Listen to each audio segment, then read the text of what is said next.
And here in the upper right-hand corner of ESV Cloud Kingdom, we have our blue Protoss player from the team Quantic Gaming. It is SaSe. And his opponent in the lower right-hand corner. I'm sorry, the lower right-hand corner. That is not right at all. That's lower left-hand corner, Kevin. It's our red Zerg player. It's KingKong. Do you know you can make little shapes with your hands?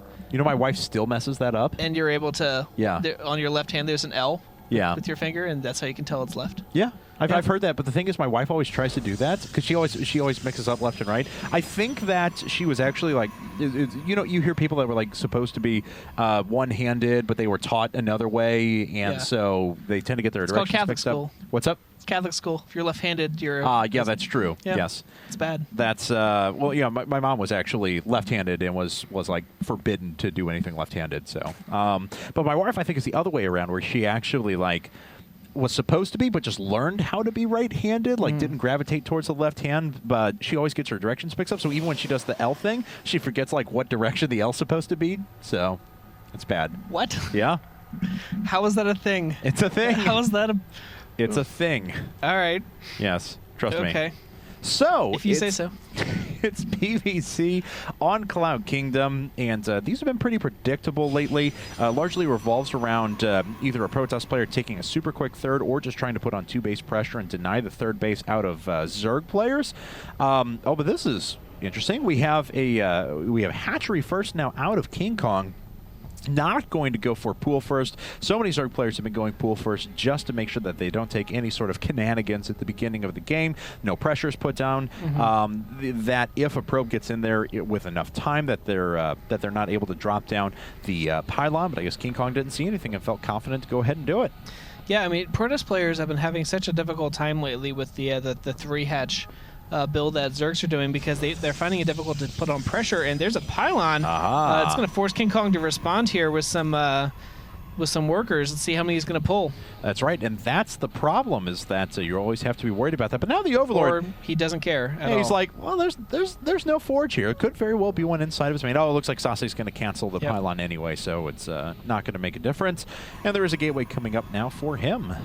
Yeah, it's very interesting that he went gateway before forge. It means that he can do some interesting timings where he gets the cybernetics core a little bit earlier and warp gate tech a little bit earlier than most forge fast expands. So maybe he's looking to hit a gateway timing. It's very possible. We'll see what he wants to follow this up with here in just a bit. Of course, that Forge does build quite a bit quicker than the Gateway, so it's still going to finish a bit sooner. We'll see that Photon Cannon here in just a bit. But double gas out of him, and things are looking pretty normal. It's really going to be his tech switches from here on out. And KingKong, as a matter of fact, is going to put down that third base. Yep, there's the very normal third base right there. It'll be interesting to see if KingKong recognizes the switch and difference. I think he did because the Overlord was right there. To see if he can maybe take advantage of it with the timing of his own, or if he's really played against this before where they go gateway before forge. And those Zerglings are rolling their way up now. This is not finished. Oh, and he does pylon in time, so even though this will probably go down, it'll buy enough time for the Photon Cannon to get up. Yep. And, oh, wow, it's so risky, but making sure that he stays absolutely safe, putting that probe out in front. I mean, it goes to show right there what the difference in timing was. I mean, he ended up being safe, but in a normal timing, that cannon would have been up before the Zerglings got there. Now, speaking of normal timings being safe and all that jazz, KingKong decided to hatch first against a Protoss player, which means that economically he's going to be on pretty ridiculous footing here very, very soon. As we can see, Double Inject starting to take over at the 5.5 minute mark. He's already surpassed his Protoss opponent, who's been continually chrono boosting workers in overall worker count. So KingKong certainly playing this very, very well. Yeah, it's very interesting where the Zerg ended up going economy-focused and SaSe went military-focused early on. So there is a potential sort of, double favor in SaSe's favor if he ends up going for an early push. And there's Robotics Facility coming down for him as well. Now, if you guys are curious, I've been talking, I know I mentioned Magic the Gathering occasionally on the cast as well. I've been playing it a lot. Well, Alex is a good portion of the reason why I've been so addicted to it. I feel like we should just start randomly jumping into a Magic cast or something like that. So just start casting Magic online. Just randomly start casting Magic online. I think we can make a career out of it. Yeah, I mean they do employ those two British guys that do that. Oh, that's right. So I saw a funny post on Reddit /Magic the Gathering where this gal was like, My boyfriend's getting into this, and I'm trying to be supportive, but I have no idea what to say about anything when he talks about Magic. The top comment was someone said, just look at him, no matter what he says, and say it's still not as good as Delver, and shake your head. So he says that should get you past another 3 or 4 months. That's awesome.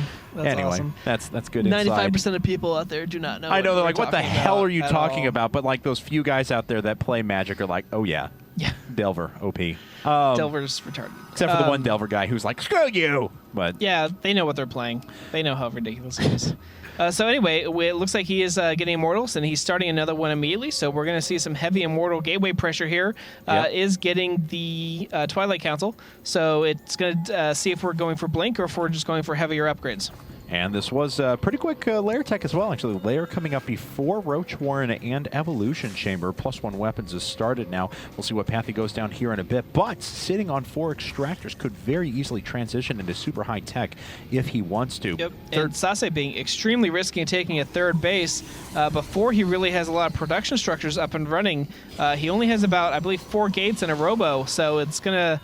If King Kong ends up putting on a lot of early pressure, it's going to be very difficult for SaSe to defend it, and he is advancing way far out. Wow. Well, that's bold. Now, this is kind of a giveaway from King Kong. Of course, extending this creep spread really far out. May want to try and deny the 3rd here in a bit. He did produce a big run of Lings there. Oh, and he's actually starting to do damage to the base itself already. Yeah, I mean, normally when you see players go after a 3rd Nexus off of a Robo and 4 Warp Gates, usually they're very, very diligent right away about walling this space off and potentially even full walling the front so that they ensure that they're as safe as possible. Oh, no. Oh, King Kong getting in here with a lot of units. Oh, but pretty good force fields. Actually, he's able to keep everything alive, but so much precious energy from those sentries is now down. Oh, that Immortal's looking like he's in some trouble there. He's able to block it in, though. Yeah, very well done.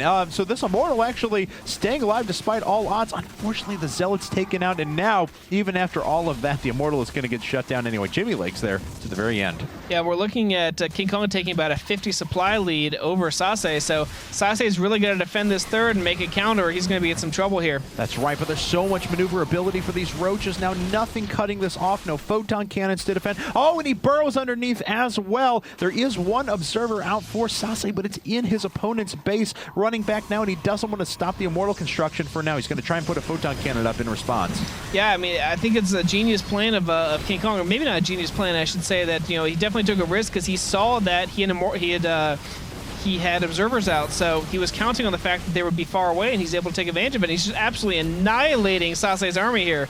Oh boy, so 3 Immortals have fallen, just 1 more remaining now, and SaSe is really on the back foot, down by over 75 supply and falling. This base is up for the time being. 1 photon cannon versus 1 Roach doesn't really work well for the Roach, but now SaSe has almost nothing back at home to defend. Yeah, I think it's again an issue with the risky play where he expanded before he could reasonably assume he was safe to do so. So it's such a danger with Zerg being able to just switch around and just be able to go full out Roach Ling and Yeah, and that last couple of... Oh, wow. Yep. Okay, never mind. The Immortal goes down, but there's the GG, and SaSe is out. StarTale putting themselves just 1 game away from advancing here.